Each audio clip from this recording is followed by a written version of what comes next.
വനമേഖലയുമായി ബന്ധപ്പെട്ട പ്രശ്നങ്ങൾ മുൻനിർത്തി കേരള കോൺഗ്രസ് എം ഉന്നയിക്കുന്ന പ്രശ്നങ്ങൾ ചർച്ച ചെയ്യാൻ സിപിഐഎം മുന്നണിയിൽ ചർച്ച ചെയ്ത് രാഷ്ട്രീയ പരിഹാരം കാണാനാണ് ശ്രമം. നിലപാടിന്റെ അടിസ്ഥാനത്തിൽ പ്രവർത്തിക്കുന്ന മുന്നണിയാണ് LDF എന്നും ആരെങ്കിലും അടരുന്നെങ്കിൽ അടരട്ടെയെന്നുമാണ് MV ഗോവിന്ദന്റെ പ്രതികരണം. വനം വന്യജീവി പ്രശ്നങ്ങൾക്ക് പരിഹാരമുണ്ടാക്കാത്തിൽ ഇടഞ്ഞു നിൽക്കുന്ന കേരള കോൺഗ്രസ് എമ്മിനെ അടർത്തി മാറ്റാൻ കോൺഗ്രസ് ശ്രമിക്കുന്നതായി CPIM-ന് അറിയാം. നിയമസഭാ തെരഞ്ഞെടുപ്പ് അടുത്തിരിക്കെ മുന്നണി ശിഥിലമാകാൻ പാർട്ടി ആഗ്രഹിക്കുന്നില്ല. അതുകൊണ്ടാണ് കേരള കോൺഗ്രസ് എം ഉന്നയിക്കുന്ന വിഷയങ്ങൾ ചർച്ചയിലൂടെ പരിഹരിക്കാൻ ശ്രമിക്കുന്നത്.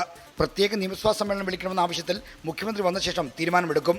എന്നാൽ ശ്രമം വിജയം കാണുമോ എന്ന ആശങ്ക നേതാക്കളുടെ പ്രതികരണങ്ങളിലുണ്ട്. അതെല്ലാം അവരുമായി ബന്ധപ്പെട്ട് ചർച്ച ചെയ്യേണ്ട കാര്യങ്ങളാണ്. ഉന്നയിച്ചാളും ഉന്നയിച്ചതിന്റെ ഭാഗമായിട്ട് പ്രതികരണം കൊടുത്തവരുമെല്ലാം പരസ്പരം ഇരുന്ന് ചർച്ച ചെയ്ത് പരിഹരിക്കേണ്ട പ്രശ്നം മാത്രമേ ഉള്ളൂ. അവർ ഉറപ്പായി പറഞ്ഞല്ലോ പോകുന്ന പ്രശ്നമില്ല. പിന്നെ നിങ്ങൾക്ക് വീണ്ടും സംശയം വരുന്നത് എന്തുകൊണ്ടാണ്? മുന്നണി മാറ്റം സംബന്ധിച്ച അഭ്യൂഹങ്ങൾ ശക്തമായതോടെ CPIM-ൽ ചിലരെങ്കിലും കേരള കോൺഗ്രസിനെ സംശയത്തോടെയാണ് വീക്ഷിക്കുന്നത്.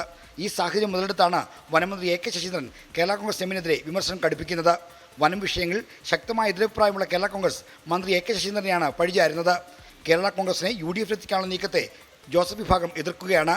ഇന്നലത്തെ UDF യോഗത്തിൽ കേരള കോൺഗ്രസ് ജോസഫ് വിഭാഗം ചെയർമാൻ PJ ജോസഫാണ് എതിർപ്പ് അറിയിച്ചത്. 24 തിരുവനന്തപുരം.